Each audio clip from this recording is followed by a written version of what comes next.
Aku masuk ke hadirat-Mu, ku tersungguh dan sembah-Mu, ku persembahkan korban syukurku yang terbaik bagi-Mu.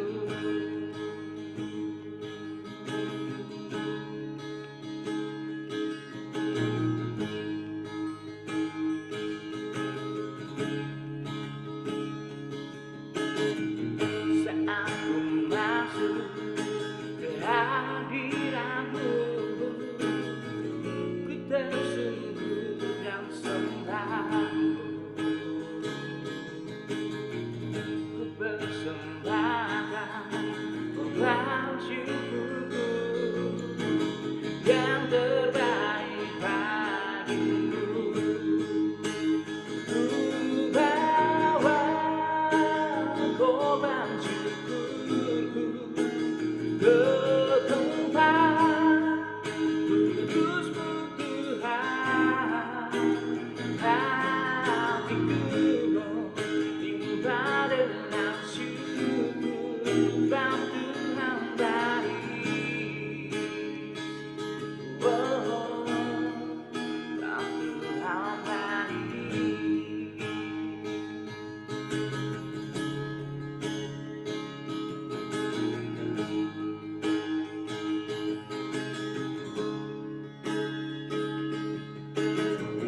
Saat ku masuk ke hadirat-Mu, ku tersungguh dan sembah-Mu, ku persembahkan korban syukurku yang terbaik bagi-Mu.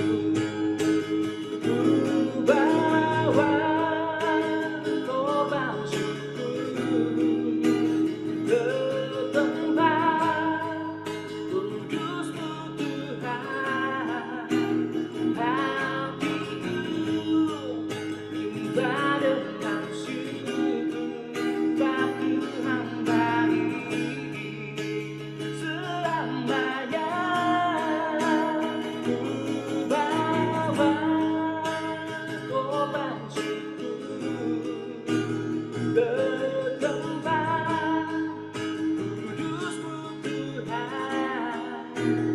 Hatiku limpah dengan syukur bab Tuhan baik. Oh, bab Tuhan baik. Bab Tuhan baik.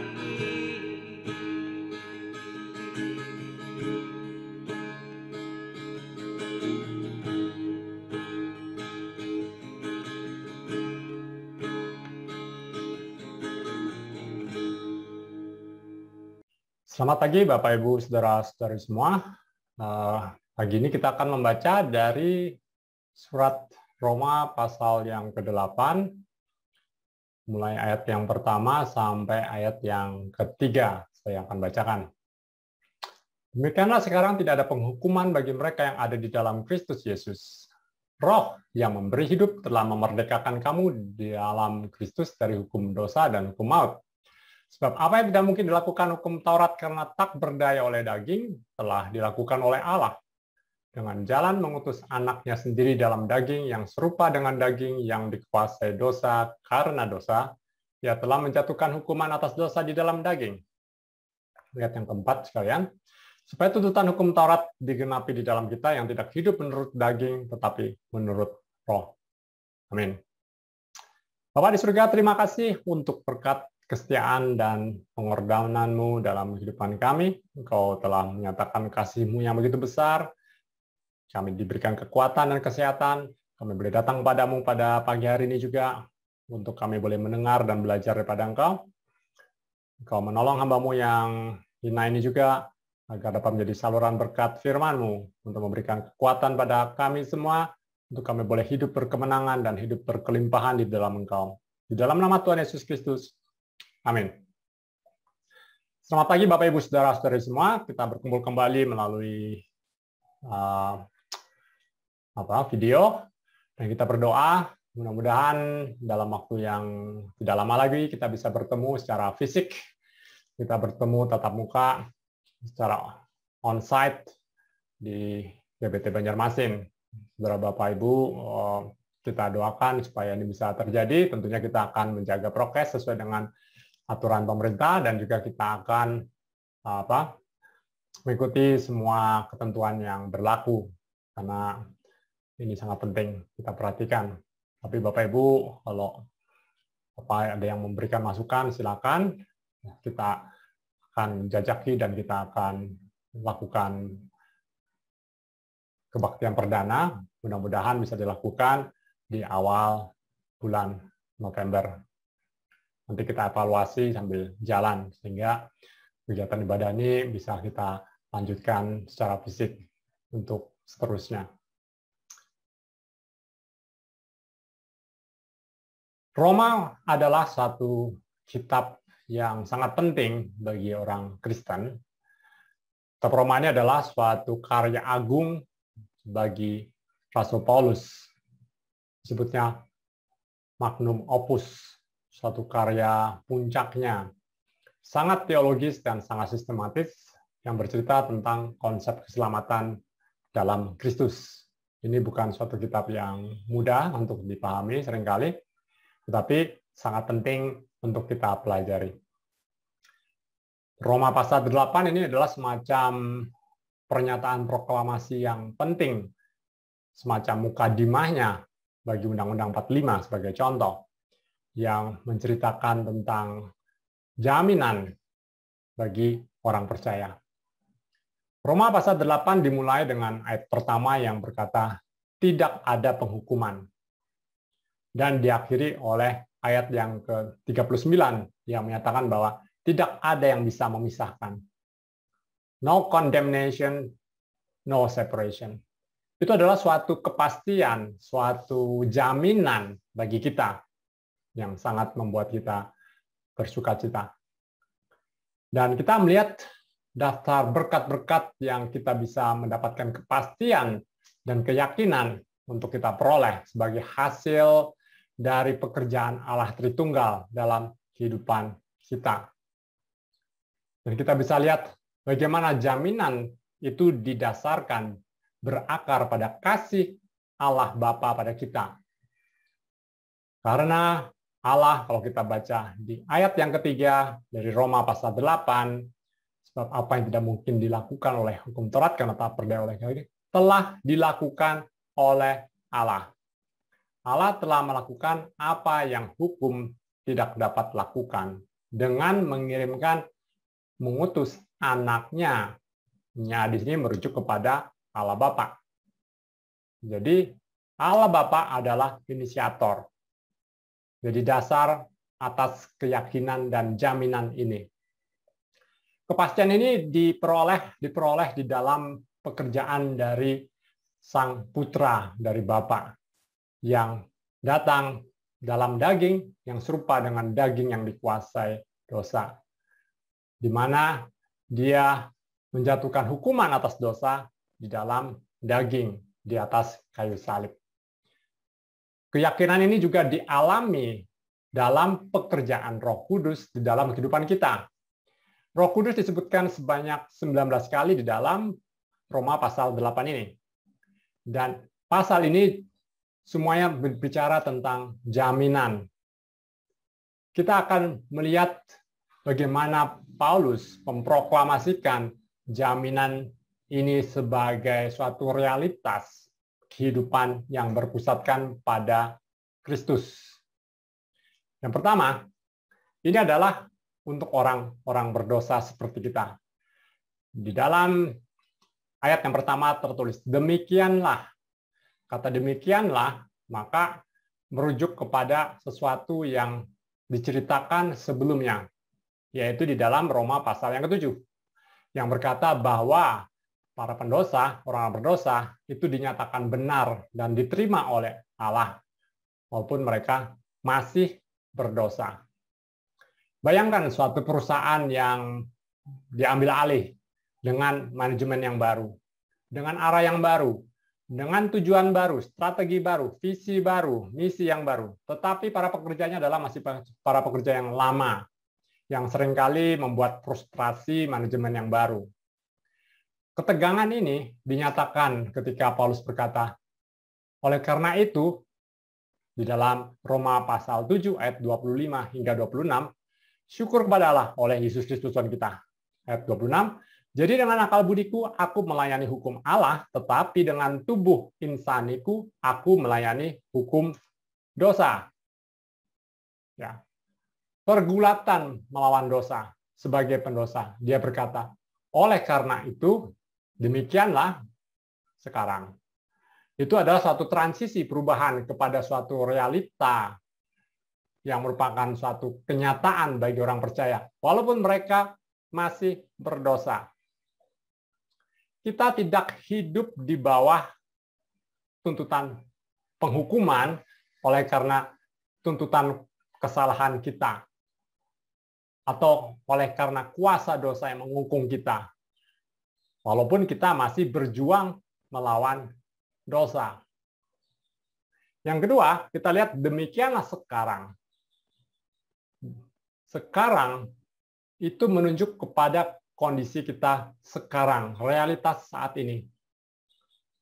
Sekarang menunjukkan bahwa kita memiliki kepastian saat ini.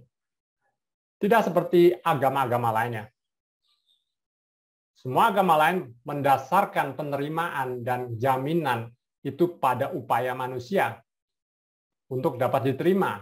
Sebagai contoh, di dalam saudara sepupu kita, itu adalah suatu agama yang menyerahkan dirinya kepada kehendak Allah, melakukan semua syariat yang dituntut, tetapi ujung-ujungnya adalah kita menyerahkan diri kepada kehendak Allah, yang mungkin menerima kita, mungkin tidak ke dalam surga.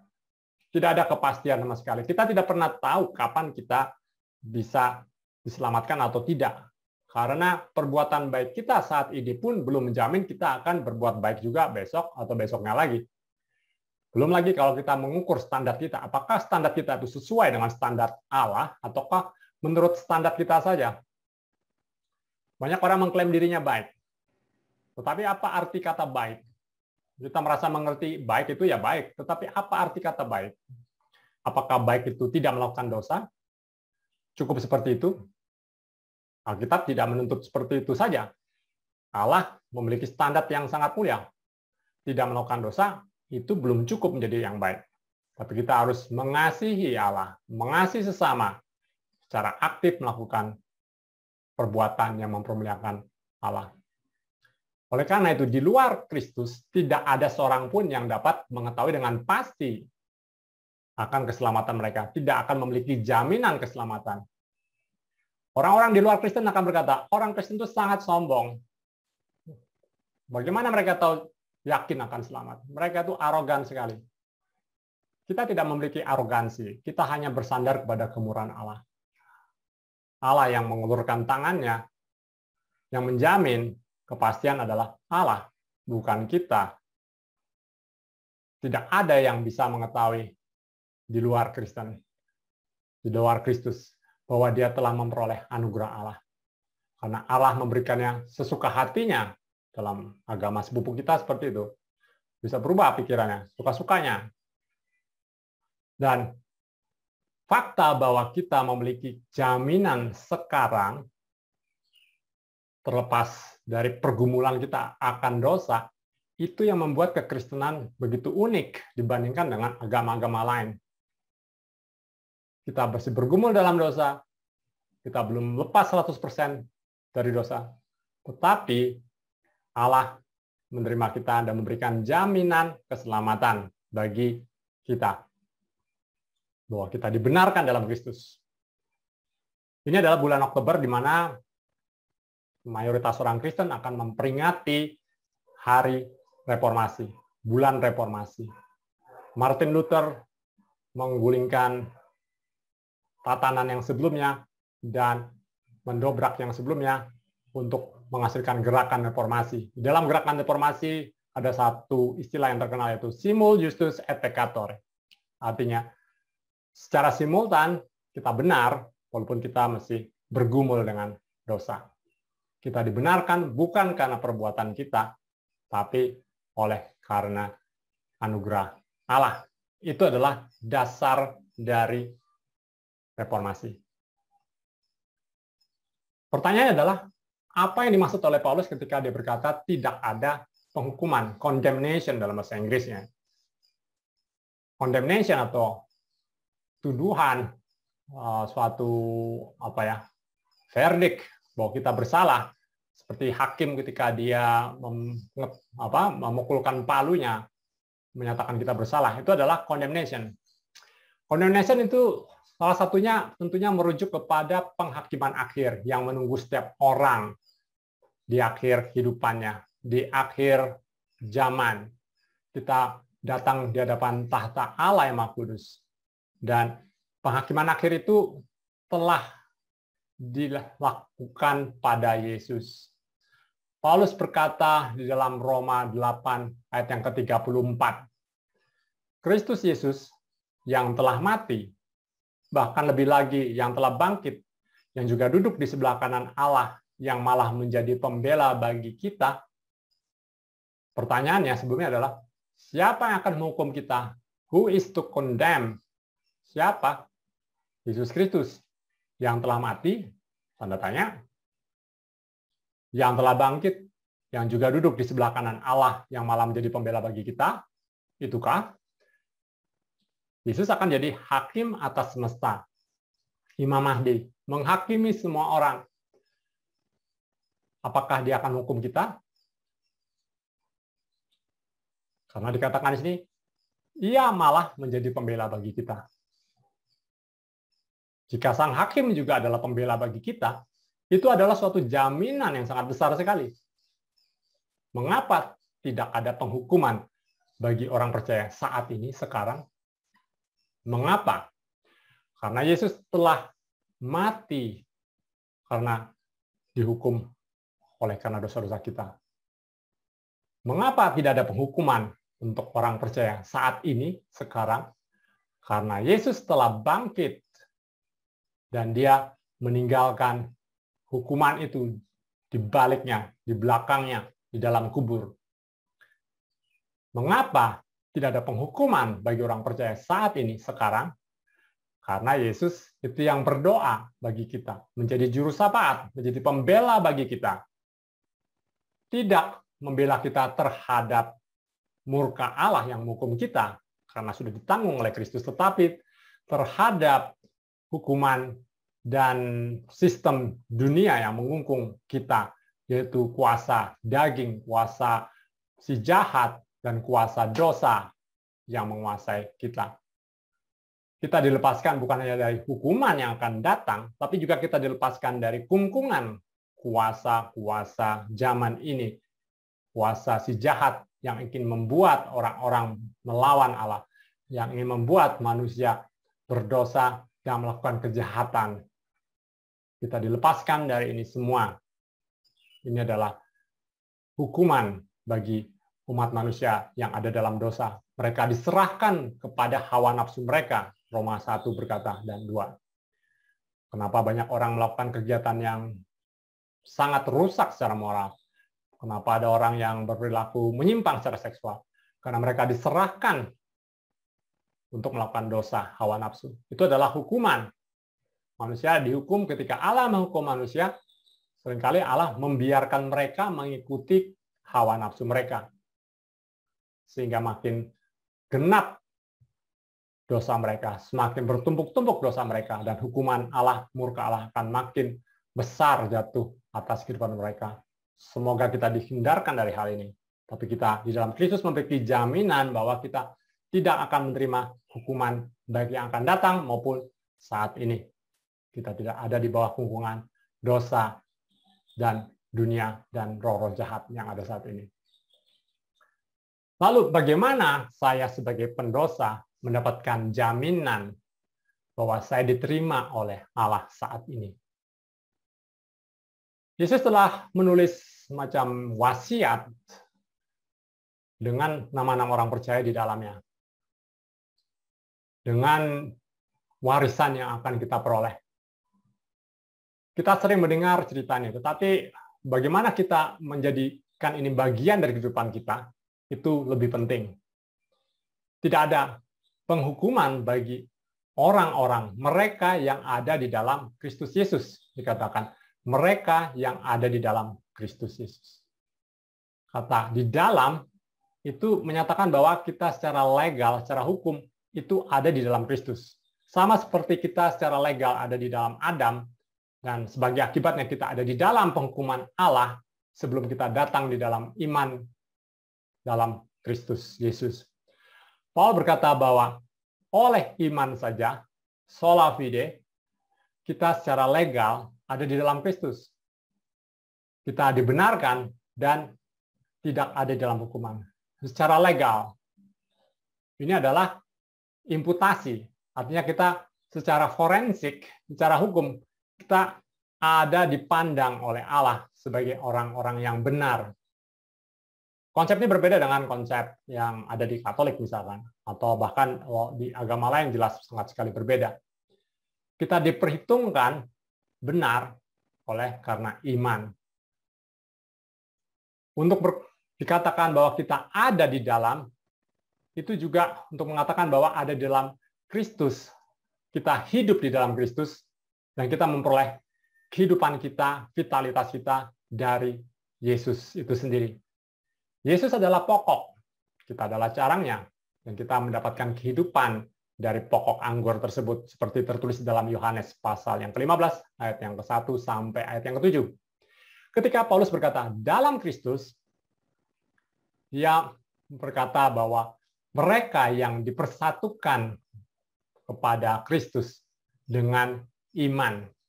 Iman itulah yang mengikat kita sehingga kita menjadi satu di dalam Kristus oleh pekerjaan Roh Kudus. Sama seperti suami dan istri atau pria dan wanita yang berjanji untuk meninggalkan teman-teman yang lain, dan maksudnya dia berjanji hanya akan memiliki hubungan khusus dengan pasangannya di dalam suatu pernikahan. Yesus juga memiliki komitmen sama seperti pasangan suami istri kepada orang berdosa yang ditebusnya di dalam iman atau perjanjian. Iman adalah sarana, instrumen untuk kita datang dan masuk untuk dapat diterima oleh Allah sebagai orang yang benar menurut pandangan Allah, dan kita dapat mengalami janji keselamatan dan jaminan keselamatan itu. Dan kalau kita ada di dalam Dia, maka kita memiliki jaminan tersebut. Dan siapakah orang yang mendapatkan jaminan tersebut? Yaitu mereka. Mereka yang ada dalam Kristus. Tidak semua orang. Mereka yang ada dalam Kristus akan menerima pembenaran. Kalau kita nggak percaya, maka tentu jaminan keselamatan dan warisan ini bukan bagian dari kita. Yang kedua, kata mereka ini tidak membedakan apakah dia orang Yahudi, ataukah dia bukan Yahudi, atau orang kafir, pada waktu disebutnya kafir, dan juga tidak mempedulikan apakah dia dari suku bangsa tertentu, ataukah dia memiliki warna kulit tertentu, ataukah jenis kelamin tertentu, ekonominya seperti apa, status sosial seperti apa, apakah dipandang tinggi, dipandang rendah, apakah orang yang dianggap sangat berdosa sama sekali, ataukah orang yang dianggap agung, semua mereka. Dan semua bisa ada di dalam Kristus, tanpa terkecuali, oleh iman. Tapi ini bukan karena iman itu sendiri, atau iman di dalam iman. Kita tidak beriman atas iman kita, atau seberapa besar iman kita. Iman di dalam Kristus dan hanya iman di dalam Kristus itu yang menjamin jaminan keselamatan ini, bahwa kita diterima oleh Allah karena Kristus, dalam Kristus Yesus. Objek, sasaran, dasar dari iman itu yang menyelamatkan kita, yaitu Kristus, bukan iman itu sendiri. Dan iman itu dapat menyelamatkan karena dia mempersatukan kita dengan Sang Juru Selamat, dengan Kristus. Zaman sekarang banyak orang yang mengagungkan iman tanpa memberikan alasan atau dasar dari iman itu sendiri. Sama seperti di buku-buku ataupun di seminar-seminar motivasi. Yang penting kita percaya diri. Tapi Alkitab bercerita mengenai iman tidak seperti itu. Percaya diri adalah satu hal yang bagus dalam kehidupan sehari-hari, tetapi ini berbicara hal yang sama sekali berbeda. Iman itu mempersatukan kita dengan Sang Juru Selamat. Itulah yang menyelamatkan kita. Yesus adalah yang mengambil orang-orang berdosa dan membuat mereka menjadi orang benar. Yesus adalah yang mengambil orang-orang yang cemar dan membuat mereka menjadi kudus dan bersih. Yesus juga adalah yang mengambil orang-orang yatim piatu tanpa keluarga dan mereka dijadikan menjadi putra-putri Allah Bapa di surga. Yesus adalah yang mengambil orang-orang yang tak berpakaian, yang telanjang, dan memberikan mereka pakaian yang indah. Yesus pula lah yang mengambil kita sebagai musuhnya dan menjadikan kita menjadi sahabat-sahabatnya. Yesus adalah yang mengambil orang-orang terkutuk dan menjadikan orang-orang terkutuk tersebut bebas dari hukuman. Yesus yang mengambil orang-orang yang mati dan membuat mereka hidup. Dan Yesus pula lah yang mencari orang-orang yang terhilang dan menemukan mereka. Sebagai orang berdosa, apakah Anda percaya kepada Yesus ini? Jika demikian, maka sekarang tidak ada penghukuman bagi mereka yang ada di dalam Kristus. Sekarang, bukan nanti.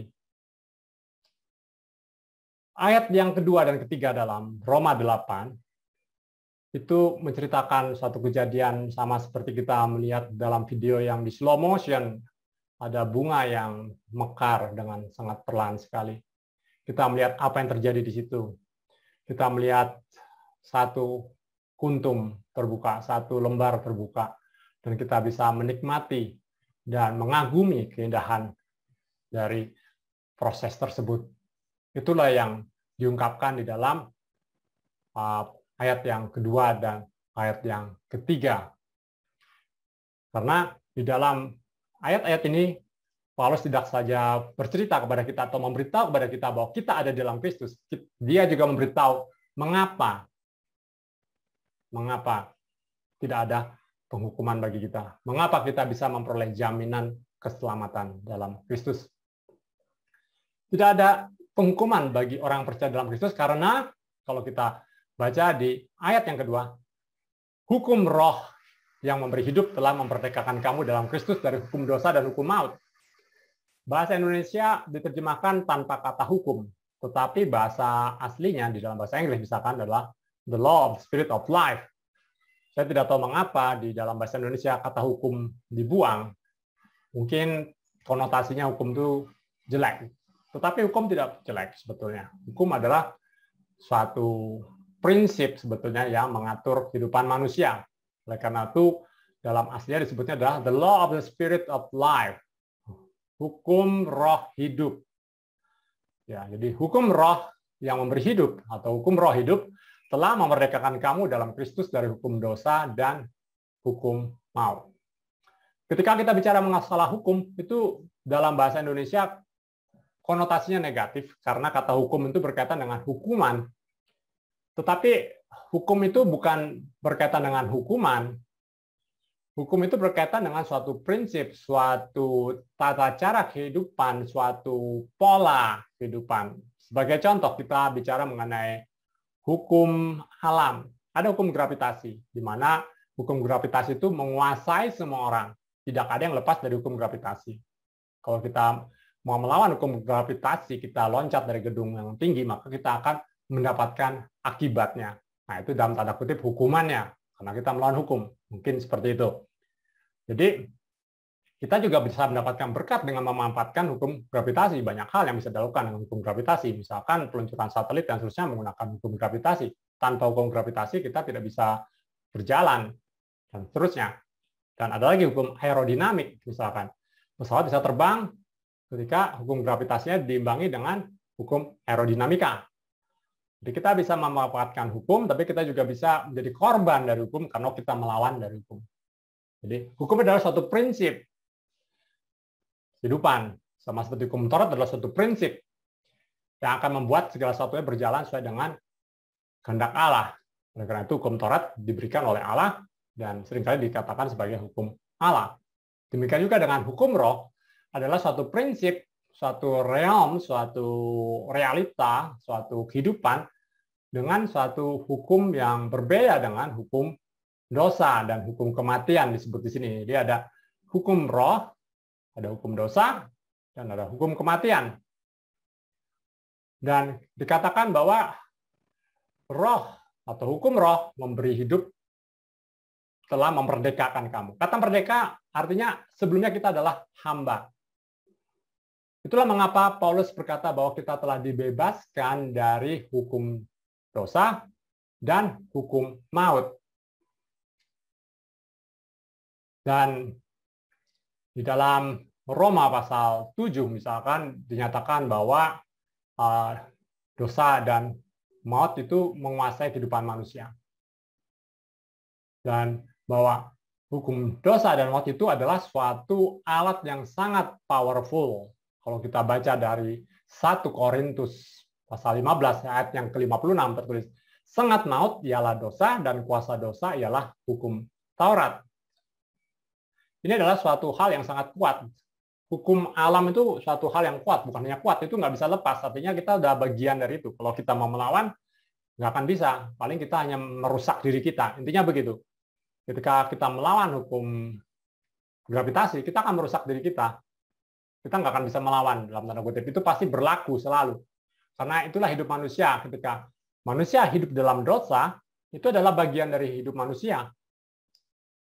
Kuasa atau tadi sengat maut ialah dosa dan kuasa dosa ialah hukum Taurat atau hukum di sini bahasa Inggrisnya hanya disebut dengan hukum, diterjemahkan ke bahasa Indonesia jadi hukum Taurat karena merujuk kepada hukum Taurat.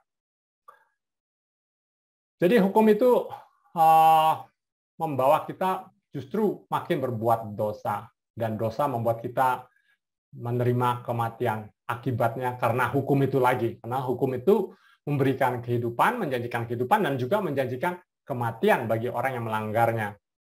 Memberikan berkat dan kutuk. Hukum itu akan mengejar kita. Sama seperti seorang koruptor. Dia dikatakan dia dikejar oleh hukum. Bahkan sampai ke negara asing pun, luar negeri dia pergi, dia akan tetap dikejar oleh hukum. Artinya bukan berarti lalu ada kitab hukum yang mengejar dia.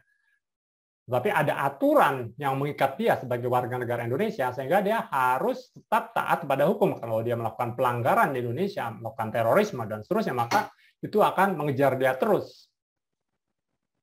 Karena itu adalah bagian dari natur dia sebagai warga negara Indonesia. Hukum Indonesia berlaku. Dia mungkin bisa menghindar sebagai manusia. Tetapi hukum Allah, apakah kita bisa menghindar dari hukum Allah? Apakah kita bisa lari dari hukum Allah? Dan natur kita sebagai orang berdosa, ketika kita melihat hukum Allah, kita cenderung melawan Allah. Jadi ketika kita lihat hukum, maka hukum itu memiliki kuasa untuk menahan kita, untuk menghukum kita sebagai orang-orang pelanggar hukum. Tentunya hukum akan melindungi orang-orang yang taat hukum. Tapi kita semua adalah orang-orang yang melanggar hukum Allah. Oleh karena itu, hukum itu akan mengejar kita sebagai orang-orang yang melanggar hukum. Nah, masa lalu kita yang ada di dalam perhambaan dosa, artinya adalah kita dikuasai oleh dosa oleh karena hukum tersebut. Dan kita menjadi hamba dosa karena kita ada di dalam Adam.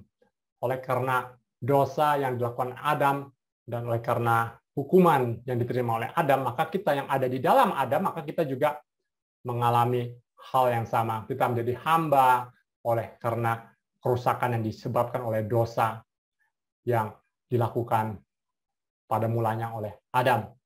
Kita menjadi hamba kepada dosa yang kita lakukan dalam kehidupan kita. Dan inilah yang dikatakan oleh Roma 7 ayat yang kelima.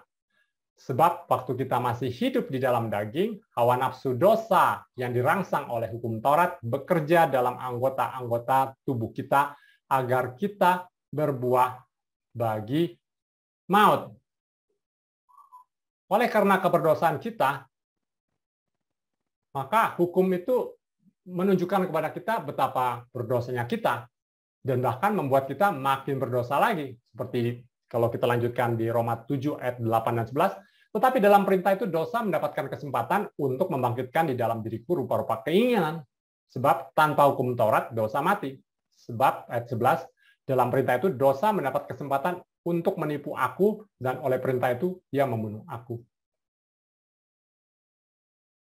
Nah, ini bukan salah dari hukum Taurat itu sendiri, dari hukum Allah itu sendiri tentunya. Ini adalah kesalahan dari dosa yang mengambil hukum itu, yang memanfaatkan hukum itu untuk membangkitkan dalam kita dosa yang makin besar lagi. Tanpa kasih karunia, ketika kita sebagai orang berdosa berhadapan dengan hukum Allah, maka kita akan didorong untuk melakukan dosa lagi. Itu adalah sifat manusia. Kita merasa mungkin kita melakukan apa yang Allah kehendaki, tapi pada faktanya kita hanya mementingkan diri sendiri, kita melawan Allah, dan kita melakukannya hanya untuk diri sendiri. Dan kondisi kita sebagai budak atas dosa, itu berarti bahwa kita juga menjadi budak terikat kepada kematian oleh karena hukum. Hukum berkata, orang yang berbuat dosa akan mati. Dalam Kejadian pasal 2 ayat 17 tertulis bahwa pada hari engkau memakan buah itu, maka engkau akan mati. Roma 6 ayat 23 tertulis, upah dosa adalah maut. Hukum itu menghukum kita dengan hukuman kematian ketika kita ada di dalam Kristus. Karena sudah pasti kita pasti melawan Allah, karena kita melanggar hukum Allah. Di dalam kehidupan ini, kematian itu adalah perpisahan antara jiwa dan roh dari tubuh kita. Dalam kehidupan yang akan datang, itu adalah perpisahan dari pengharapan untuk menerima kasih dan karunia Allah, dan sebagai akibatnya kita menerima hanya keadilan dan murka Allah. Nah, kematian dalam hal ini bisa digambarkan seperti kita melihat seorang yang telah meninggal, seorang tubuh, sebuah tubuh tanpa nyawa, bangkai, mayat, dengan segala pakaian yang indah, dengan segala bunga yang ditaburkan yang begitu indah dan wangi. Dan kita bisa melihat segala kebaikan manusia, segala penghormatan yang diberikan, yang dia terima di luar Kristus itu sama seperti pakaian dan bunga yang diletakkan atau dipakaikan pada seorang bangkai mayat. Karena dia adalah jiwa yang mati. Hanya orang yang hidup yang ada di dalam Kristus. Hanya di dalam Kristus kita memperoleh kehidupan yang sejati. Itu oleh karena pekerjaan Roh Kudus. Nah, ayat 2 tadi berkata, karena hukum roh yang memberi kehidupan telah memperdekakan kita di dalam Kristus Yesus. Hukum roh kehidupan. Hukum roh kehidupan itu adalah suatu prinsip kehidupan yang baru dalam Kristus, yang membuat kita berpindah dari realm yang sebelumnya di dalam hukum dosa dan hukum maut, sekarang masuk ke dalam hukum roh. Sama seperti hukum dosa dan hukum maut yang menjadi bagian dari kehidupan kita yang kita tidak bisa lepas darinya, maka hukum roh ini menjadi bagian dari kehidupan kita yang akan membuat kehidupan kita akan berjalan sesuai dengan keinginan Allah dan keinginan Roh Kudus. Jadi itu adalah suatu jaminan kelepasan kita dari penghukuman dari kuasa-kuasa dunia ini, dari roh-roh dunia ini, dari dosa-dosa yang ada di dunia ini, dari sistem-sistem dunia yang menguasai manusia untuk melawan Allah. Roma ayat yang ke-6, pasal ke-6 ayat ke-1 tertulis, jika demikian, apakah yang hendak kita katakan? Bolehkah kita bertekun dalam dosa supaya semakin bertambah kasih karunia itu? Roma 6 ayat yang ke-6 tertulis. Karena kita tahu bahwa manusia lama kita telah turut disalibkan supaya tubuh dosa kita hilang kuasanya agar jangan kita menghambakan diri lagi kepada dosa. Nah, Roh Kudus ini bekerja untuk membebaskan kita dari ikatan kita atas hukum maut dan hukum dosa. Pernah kita berpikir betapa berkah yang besar kita terima di dalam Kristus, betapa kita telah dibenarkan. Lihat, kalau kita melihat dosa-dosa kita yang lama, seringkali kita merasa frustrasi. Bahkan saat kita telah menjadi orang percaya pun, seringkali kita melihat, mungkin kita membuat kemajuan, tetapi tidak seperti yang kita bayangkan. Seringkali kita kembali jatuh dalam dosa. Seringkali kita belum bisa lepas 100% dari pergumulan kita akan dosa. Dan ini adalah penghiburan yang Paulus katakan. Engkau dulu memang terbiasa jadi orang berdosa. Tapi dia tidak berkata, "Wah, sekarang kamu menjadi sempurna." Kalau dia berkata demikian, maka saya sebagai orang yang tidak sempurna, Bapak Ibu Saudara sebagai orang yang tidak sempurna akan jadi frustrasi. Kita menjadi tidak punya pengharapan. Ketika Paulus berkata, "Oh, saya dulu berdosa, sekarang saya sudah perfect." Waduh, apa lagi saya nggak bisa seperti itu. Kecuali standar perfection kita turunkan menurut standar kita. Tapi di sini Paulus memberikan kita jaminan. Kita dibebaskan dari kuasa dosa tersebut. Kita mungkin masih bergumul di dalam dosa, dalam perkataan, dalam tindakan kita. Tetapi dikatakan bahwa tidak ada penghukuman bagi mereka, bagi kita. Di dalam Roma 8 ayat yang ketiga tertulis, sebab apa yang tidak mungkin dilakukan hukum Taurat karena tak berdaya oleh daging, telah dilakukan oleh Allah. Dengan jalan mengutus anaknya sendiri dalam daging yang serupa dengan daging yang dikuasai dosa karena dosa. Ia telah menjatuhkan hukuman atas dosa di dalam daging. Apa yang hukum Taurat ingin lakukan, apa yang hukum Taurat ingin lakukan itu baik. Tapi dia tidak bisa melakukannya oleh karena kelemahan kita. Telah dilakukan oleh Allah, itu digenapi sekarang langsung oleh Allah sendiri. Nah, mengapa daging tidak bisa melakukannya? Kenapa hukum Taurat tidak bisa melakukannya? Karena kelemahan daging. Apakah hukum Taurat itu dosa? Sekali lagi, tidak. Paulus berkata dalam Roma 7 ayat 7. Hukum Taurat itu adalah kudus, benar, dan baik.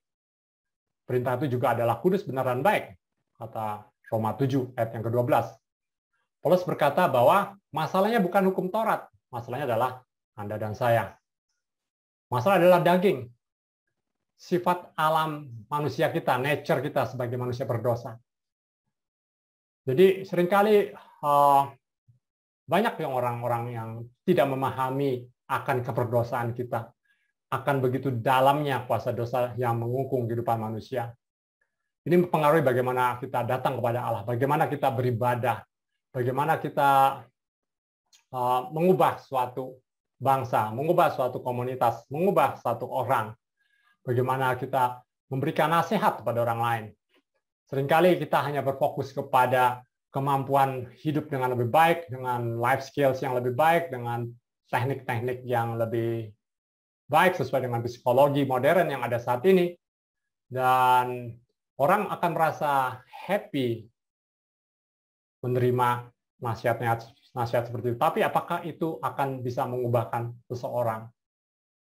Seseorang yang telah jatuh ke dalam dosa di dalam Adam. Manusia yang telah jatuh, yang telah rusak. Gambar Allah yang telah rusak. Ketika kita mengambil hukum Allah dan kita gabungkan dengan keberdosaan kita, dengan segala macam nasihat yang baik, lalu kita berikan kepada orang berdosa, maka tidak akan menghasilkan sesuatu yang baik. Itu yang dikatakan oleh Paulus, yaitu tidak mungkin dilakukan oleh hukum Taurat. Hukum Taurat itu baik. Kita menerima nasihat yang baik.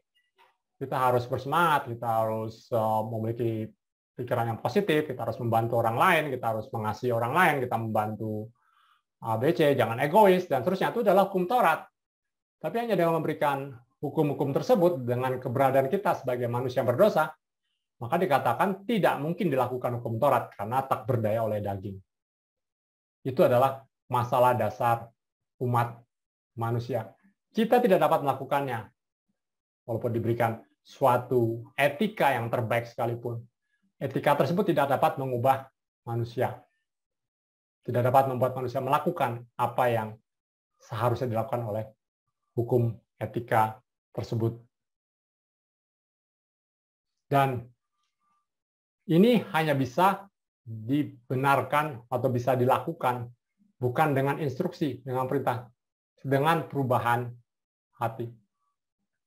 Tapi berita bagusnya adalah kalau kita baca dalam Roma 8 ayat 3 tadi, apa yang hukum tidak dapat lakukan dan seterusnya, dikatakan telah dilakukan oleh Allah. Allah yang melakukan sendiri untuk mencapai tujuan dari hukum yang Allah berikan sebelumnya. Dia mengambil kita, memindahkan kita dari keadaan hukuman ke keadaan dibenarkan. Allah yang telah melakukannya. Allah yang mengambil inisiatif untuk membebaskan kita dari perhambaan dosa yang kita tidak mungkin membebaskan diri kita sendiri dari perhambaan dosa. Dan ketika kita melihat akan kemurahan Allah ini, betapa hati kita akan bersuka cita dan betapa kita harus bersyukur kepada Allah bahwa Allah telah membebaskan kita dan membenarkan kita bukan oleh karena perbuatan kita, bukan karena kita melakukan hukum Taurat, karena kita tidak akan mampu, tetapi karena Allah yang bekerja dalam kehidupan kita sehingga kita sekarang memiliki hati yang menyenangi hukum Allah. Kita belajar untuk melakukan hukum Allah. Bukan supaya kita bebas dari hukuman, tapi karena Allah telah bebaskan kita dari hukuman dan memberikan kepada kita jaminan keselamatan. Dan bagaimana Allah melakukan ini yang hukum Taurat tidak bisa lakukan? Allah mengutus anaknya sendiri. Ketika Allah melakukan sesuatu, maka dia melakukannya dengan mengutus anaknya sendiri. Anaknya yang dikasihinya. Anak yang tunggal yang dikasih. Ketika ada pertikaian dua buah negara, tentunya presiden tidak mengirim utusan yang kelas bawah. Mereka kan mengirim utusan yang kelas tinggi, wakilnya atau presiden sebelumnya atau orang-orang pejabat yang levelnya sangat tinggi. Ini menunjukkan keseriusan dari masalahnya dan juga keseriusan dari hubungan antara kedua negara tersebut. Demikian juga Allah mengutus anaknya sendiri yang dikasihinya sejak kekekalan untuk memecahkan masalah dosa kita. Yohanes 3:16 ayat yang terkenal itu berkata, karena Allah begitu mengasihi dunia sehingga dia memberikan anaknya yang tunggal itu, dan seterusnya. Bagaimana Allah mengirim anaknya sendiri? Di dalam daging, dikatakan anaknya sendiri dalam daging, yang serupa dengan daging yang dikuasai dosa. Apakah artinya Yesus menjadi seorang pendosa seperti Anda dan saya? Tidak. Paulus dengan sangat spesifik dia berkata di sini, yang serupa dengan daging yang dikuasai dosa. Yang serupa. Kata serupa ini sangat penting sekali. Ini menyatakan bahwa Yesus itu adalah manusia sejati, tetapi tanpa dosa. Yesus adalah manusia sejati, tetapi tanpa dosa. Dia datang menjadi manusia, sama seperti tubuh kita yang berdosa ini, tetapi tanpa dosa itu sendiri. Oleh karena itu, Yesus itu dapat merasakan penderitaan, dapat merasa lelah, dapat merasakan duka cita, dan dia juga merasakan segala kelemahan kita Karena dia dicobai dalam segala sesuatu, sama seperti kita dicobai. Dan mengapa Sang Putra itu dikirimkan dengan cara demikian, diutus dengan cara demikian? Dikatakan yang serupa dengan daging yang dikuasai dosa, karena dosa.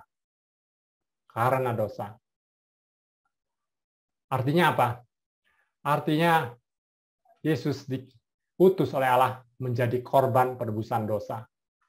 Kata karena dosa atau dosa di sini seringkali dikaitkan dengan korban penebusan dosa. Bagaimana Yesus mengorbankan dirinya sendiri sebagai korban untuk dosa ketika dia bukan seorang yang berdosa? Dia mengorbankan dirinya untuk kita. Kenapa Allah tidak hanya memberikan pengampunan saja atau mengirimkan putranya misalkan untuk memberitahu kita bahwa kalian sudah diampuni? Karena Allah itu adalah adil dan dia harus menghukum dosa kita. Kita tidak ingin Allah itu tidak adil. Kita pasti ingin Allah adil. Dalam kehidupan sehari-hari pun kita seringkali menuntut bahwa keadilan ditegakkan. Kita tidak bisa terima kalau ada orang lain yang bersalah dibiarkan. Demikian juga Allah harus adil. Masalahnya, kita adalah pesakitannya. Kita adalah orang yang akan dijatuhi hukuman Allah kalau menurut standar Allah. Oleh karena itu kita berusaha menghindar. Biasa manusia pasti memiliki standar ganda. Kalau orang lain kita keras, kalau ke diri sendiri kita lunak. Demikian juga. Tapi Allah itu adalah Allah yang adil. Dia tidak bergantung pada manusia. Dan dia harus menghukum dosa-dosa kita. Oleh karena itu, kita harus memenuhi keadilan Allah dan membayar hutang kita. Dosa kita itu seperti hutang kepada Allah. Tapi itu tidak mungkin. Karena hukum Allah mengatakan bahwa Allah itu menuntut kesempurnaan agar kita bisa masuk hadiratnya. Dan kita telah dilemahkan oleh karena daging dan dosa kita. Tidak peduli betapa banyak darah yang dicurahkan, darah lembu atau darah kambing, itu dapat mengambil dosa kita. Hanya di dalam kasih karunia-Nya, Allah datang untuk menyelamatkan manusia dengan mengirimkan anaknya yang tanpa dosa itu, yang mampu untuk mentaati hukum Allah tanpa cacat celah, yang dalam kasih-Nya mengorbankan dirinya sendiri untuk orang lain. Allah mengirim anaknya untuk melawan, untuk menghancurkan kuasa dosa dengan dirinya menjadi yang dihukum oleh karena dosa, menerima hukuman oleh karena dosa sebagai korban penebusan dosa. Di dalam kitab Imamat diceritakan bahwa imam meletakkan tangannya kepada binatang korban itu dalam perjanjian lama, korban penghapusan dosa, untuk memindahkan dosa daripada umat Allah kepada korban tersebut, yang kemudian korban tersebut nanti akan dibakar di atas mezbah. Demikian juga sama seperti di perjanjian lama, yang merupakan gambaran, bayangan daripada hal yang real yang kita terima di perjanjian baru, yaitu Kristus. Dosa-dosa kita itu dipindahkan, diimputasi istilahnya pada Kristus. Dan Kristus yang menanggungnya di atas kayu salib. Lalu darahnya itu diambil, dibawa ke dalam tempat kudus. Dan dipercikan di situ, dalam tempat maha kudus. Tubuhnya ditaruh, dibuang di luar daripada perkemahan. Dan ini adalah hukuman yang seharusnya layak kita terima, tapi diambil oleh Sang Putra. Oleh karena dosa-dosa kita, ya, dia dibuat menjadi dosa. Kalau kita baca dalam 2 Korintus 5 ayat 21, dia yang tidak mengenal dosa telah dibuatnya menjadi dosa karena kita, supaya dalam dia kita dibenarkan oleh Allah. Artinya semua dosa kita ditumpukkan kepada dia. Bukan berarti bahwa Yesus orang berdosa, dia orang yang benar, tapi dia menerima segala dosa-dosa kita. Jadi seolah dia adalah puncak dari dosa ada dia, karena seluruh murka Allah diarahkan ke dia ketika dia menerima hukuman. Karena dosa-dosa kita ada di situ. Dan sebagai korban penebusan, dia menghukum dosa di dalam daging. Seperti kita lihat di ayat yang ketiga tadi ya. Ia telah menjatuhkan hukuman atas dosa di dalam daging. Oleh karena Allah telah menjatuhkan hukuman dosa ke dalam daging, artinya apa? Artinya tidak ada penghukuman lagi. Allah telah menjatuhkan hukuman dosa. Coba baca sekali lagi. Ia telah menjatuhkan hukuman atas dosa di dalam daging, supaya tuntutan hukum Taurat digenapi di dalam kita yang tidak hidup menurut daging tapi menurut roh. Tetapi ini menunjukkan bahwa tidak ada hukuman lagi. Hukuman Allah telah dilaksanakan. Oleh karena itu tidak ada hukuman lagi. Demikianlah sekarang tidak ada penghukuman bagi mereka yang ada di dalam Kristus Yesus. Ini adalah suatu berkat yang sangat besar. Suatu pengharapan yang begitu mulia dan indah. Jika saudara tidak mengenal Yesus Kristus, maka ada pengharapan bahkan bagi seorang pendosa yang terburuk sekalipun. Tidak peduli apa yang Anda telah lakukan, melanggar hukum Allah, betapa buruknya Anda. Ada satu yang berhasil melakukan segenap kehendak Allah tanpa cacat, Yesus Kristus. Tidak peduli dosa apa yang telah Anda lakukan, ada satu yang telah dihukum untuk semua dosa manusia, segala jenis dosa manusia, Yesus Kristus. Jika engkau menyerahkan dirimu kepadanya, maka Dia akan menerima engkau saat ini oleh iman, bukan oleh apa yang kita lakukan. Karena tidak mungkin kita datang kepada Allah dan diterima oleh Allah karena perbuatan kita.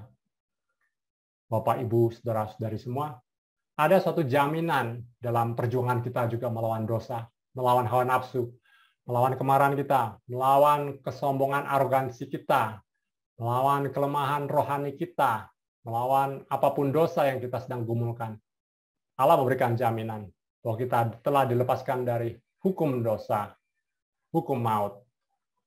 Dan itu tidak ditemukan di dalam hukum Taurat. Tidak ditemukan juga di dalam diri kita. Hanya bisa kita temukan di dalam Yesus Kristus yang menjadi pusat dari jaminan keselamatan kita. Apakah saudara-saudari percaya kepada Dia? Apakah saudara-saudari percaya bahwa tidak ada hukuman bagi mereka yang ada dalam Kristus Yesus? Maka bersukacitalah, saudara, karena kita tidak lagi hidup di dalam hukuman, tapi kita beroleh keselamatan untuk bersekutu dengan Allah yang Maha Kudus. Amin. Bapa di surga, terima kasih Engkau telah memberikan segala sesuatunya bagi kehidupan kami. Kami berucapan syukur karena oleh kemurahan-Mu dan anugerah-Mu saja kami diselamatkan. Itu bukan oleh perbuatan kami, tapi Engkau yang telah berbicara dalam kehidupan kami, sehingga kami menyadari akan kelemahan kami, akan dosa kami, akan ketidakmampuan kami untuk kami hidup sesuai dengan kehendak-Mu.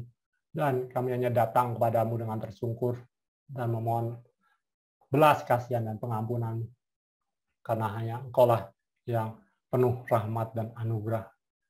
Kau tolong Yesus, Allah Bapa, Kau berkati anak-anak-Mu di sini semua, agar mereka juga boleh menerima dan mengenal Engkau, untuk mereka juga menerima sukacita oleh jaminan keselamatan yang dari Engkau, karena Engkau adalah Allah yang menyelamatkan, dan Yesus, Engkau juga adalah pembela kami yang berdoa sebagai juru syafaat bagi kami, sehingga kami boleh diberikan kelepasan dari penghukuman kekal dan juga dari hukuman dosa dalam kehidupan kami, sehingga kami boleh hidup berkemenangan dan berkelimpahan dengan segala perbuatan baik, dengan segala hal-hal yang Engkau berikan pada kami untuk mempermuliakan nama-Mu.